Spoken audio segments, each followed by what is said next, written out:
ఎక్కడ ఉన్నా ఇక్కడ తిన్న వెన్నే వేణువయే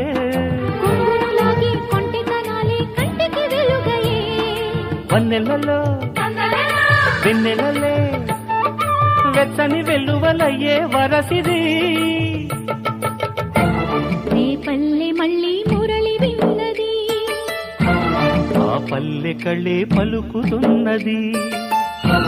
ఆ జానపదం జల్లుమన్నది ఆ జానజతై అల్లుకున్నది మొగలి పువ్వు మహారాజుకి మొదటి కానుక ఎదను పరిచి వేసేయన ప్రణయ వేదిక మల్లెనవ్వు మారాణి గొల్ల గోపిక మూగ మనసు వింటున్నది మురళి గీతిక